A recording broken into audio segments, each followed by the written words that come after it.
I am volunteering at the gorilla sanctuary when I hear shouting. Not normal voices. Panic. Staff members screaming, tourists running, emergency sirens blaring through the compound. I drop the bucket of food I am carrying and turn toward the main enclosure. People are sprinting away from the observation deck.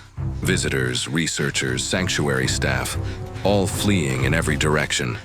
A man trips over a bench, scrambles to his feet, keeps running without looking back. Something is wrong.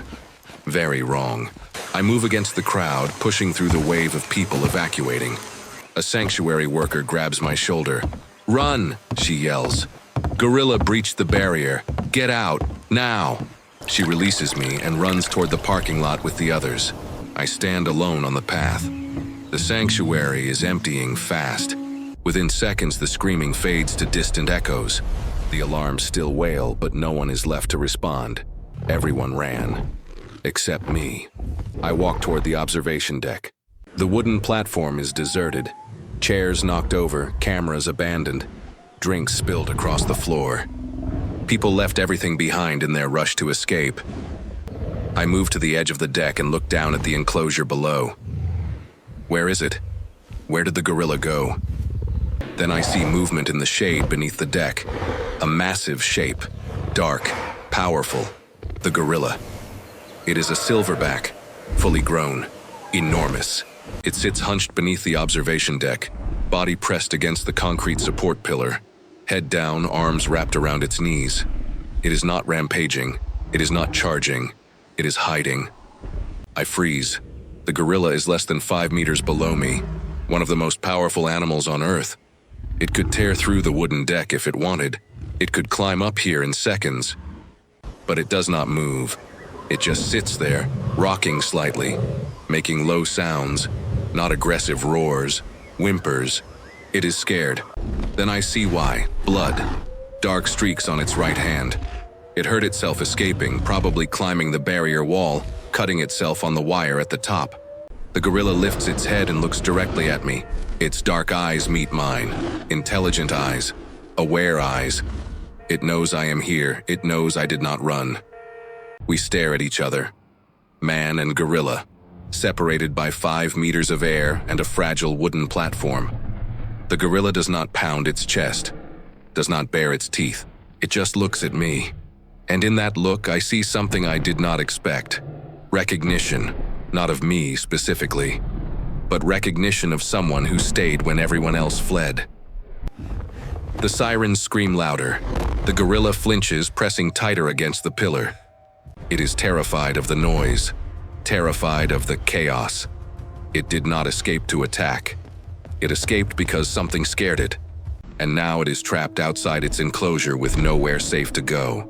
I realize, standing there on the empty observation deck with alarms blaring, and this massive silverback gorilla staring up at me, that I am the only person who can help. If the armed response team arrives and finds the gorilla cornered like this, they will use force. They will shoot it with tranquilizers or worse, and if the gorilla panics, people will die. I cannot let that happen. I need to calm it down. The gorilla is terrified, and if it stays terrified, this ends badly for everyone. I lower myself slowly into a sitting position on the edge of the observation deck, legs dangling over the side. Non-threatening. Small.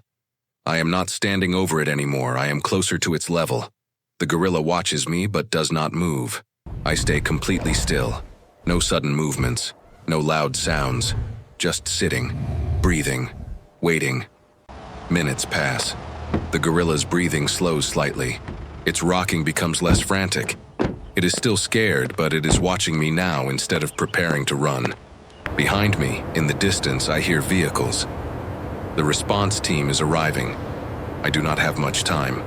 I need to move the gorilla somewhere safer, somewhere the team can contain it without force. But how do I guide a terrified silverback gorilla without making it panic? Then I remember. The holding area. There is a large indoor holding facility behind the main building. Secure doors. Padded walls. A place designed to keep gorillas safe during medical checks or transfers. If I can get the gorilla to move in that direction, the team can contain it safely. But the gorilla is beneath me. trapped between the observation deck and the enclosure wall. It cannot stay here, it needs to come out. I stand up slowly. The gorilla tenses immediately. I step back from the edge, away from the gorilla, creating space. The gorilla watches. It sees the opening I just created. A way out from beneath the deck. Slowly, cautiously, the gorilla moves. It crawls out from beneath the observation deck, staying low, moving on all fours. It emerges into the open path, massive and powerful, muscles rippling beneath dark fur. I hold my breath. The gorilla is now in full view, standing on the path, between me and the exit. It looks at me. Then it looks toward the parking lot where the vehicles are arriving. It hears the engines, the voices. It is trying to decide which way to run. I cannot let it run toward the parking lot. If it encounters the response team in the open, they will have no choice but to use force. I move, deliberately, to my right, away from the path that leads to the parking lot. I create an opening, a direction that leads toward the main building, toward the holding facility. The gorilla watches me move. It sees the space. It sees the path. It moves. Not toward me, toward the opening, away from the parking lot, toward the building. I'm herding it, just like I did with the jaguar at the zoo, gently, carefully, without force. The gorilla walks slowly along the path. It favors its right hand, limping slightly. The injury is slowing it down. It is in pain, but it is moving in the right direction. I follow at a distance 20 meters behind, always 20 meters. The gorilla checks behind constantly, making sure I am not getting closer. I am not a threat. I am just there, following, guiding. We move through the empty sanctuary, past the gift shop, past the education center, past the empty enclosures. The gorilla limps forward, glancing back, testing me. I keep my distance. I keep my movements slow and predictable. Then I hear shouting. The response team has entered the sanctuary. They are coming fast, boots pounding pavement, radios crackling. The gorilla hears them too. It stops. Its body goes rigid. It turns toward the sound, ready to run in the opposite direction. If it runs now, deeper into the sanctuary, into the forested area, they will never catch it safely. It will hide in the trees. They will have no choice but to use tranquilizers from a distance. The gorilla could fall from a tree, break bones, die. I step into the gorilla's path, blocking the direction it wants to run. The gorilla turns to face me. It is massive, towering. It beats its chest once. A warning, a threat. I do not move. I stay in its path. The gorilla takes one step toward me, then another.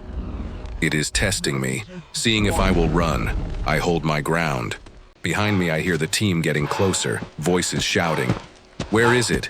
Do you have visual? The gorilla hears them too.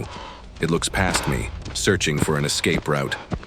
There is only one direction left, toward the main building, toward the holding facility.